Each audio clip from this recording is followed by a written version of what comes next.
नमस्कार दोस्तों, मैं हूं गुनगुन बंसल और आप देख रहे हैं ज्ञानी दुनिया, जहां हम सिर्फ सच्चाई की बात करते हैं, बिना किसी डर के, बिना किसी दबाव के।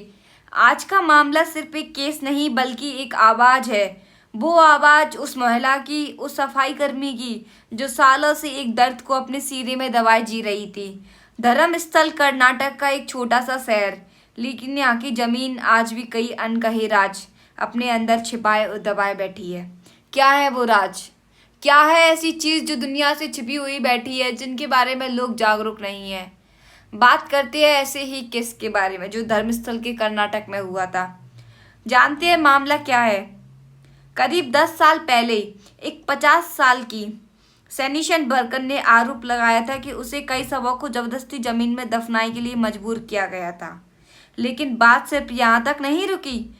जब स्पेशल इन्वेस्टिगेशन टीम यानी कि एसआईटी इस केस की जांच कर रही थी, तो इस महिला के वकील अनन्या गौड़ा का आरोप है कि पुलिस की एसआई टीम के एक ही sub inspector SI Manjunath Gowda ने शिकायतकर्ता महिला को धमकाया और कहा कि कैमरे पर आकर अपने बयान को वापस ले लो और कुछ अजमियों का नाम ले लो, नहीं तो अंजाम बुरा होगा।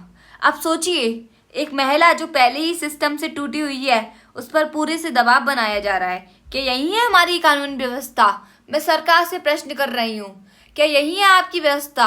ना जाने ऐसे कितने मुद्दे हैं जिनके ऊपर संसद भवन में बात करनी चाहिए, लेकिन उन मुद्दों पर बात नहीं करते।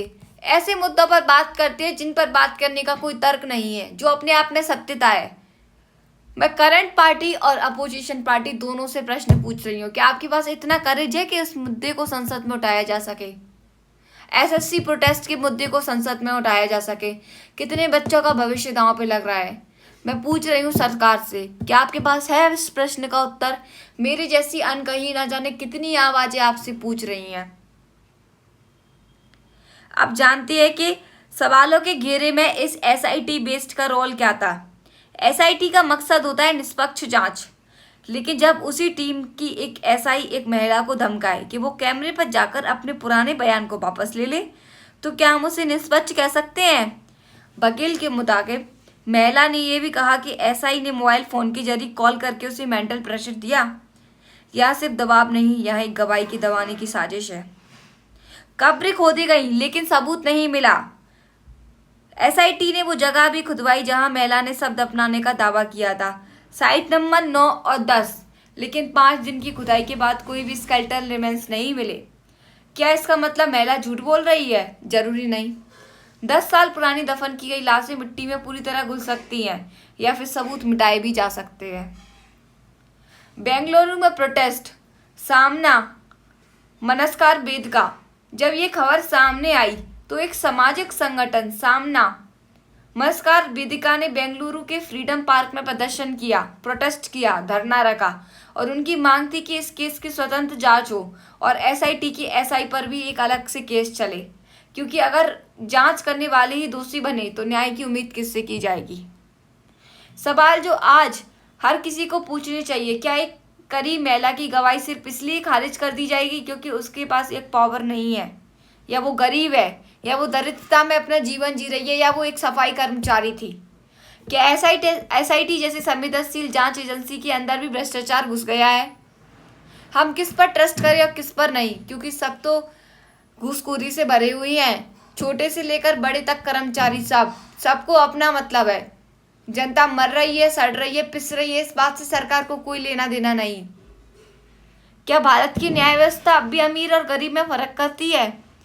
भारत की न्याय व्यवस्था इन मुद्दों पर भी चर्चा करती है कि समोसे का प्राइस क्या है। देखो, सबसे बड़ी आयरनी तो यहाँ पे है, एक व्यक्ति ने, एक सांसद ने प्रश्न उठाया कि किसी जगह समोसे का साइज छोटा मिलता है, किसी जगह समोसे का साइज बड़ा मिलता है।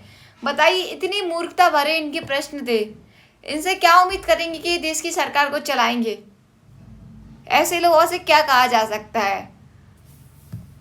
सोचने वाली बात है कि कई बार हमारे देश में सच्चाई का गला घोट दिया जाता है, सिर्फ इसलिए क्योंकि बोलने वाला कमजोर है। लेकिन ज्ञानी दुनिया पर हम यहाँ वादा करते हैं कि सच्चाई को उसकी आवाज़ देंगे, चाहे वो किसी भी कोने से आए, चाहे कितने भी दर्दनाक क्यों ना हो।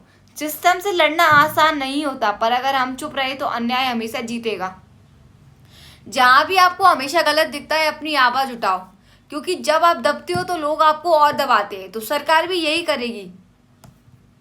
अगर आप चाहते हैं कि देश में न्याय जिंदा रहे तो इन मुद्दों को समझे और जागरूक रहे। लाइक, कमेंट और सब्सक्राइब करना ना भूले। ये जरूरी तो नहीं, बस समझिए और सोचिए। धन्यवाद। मैं हूँ गुनगुन बंसल और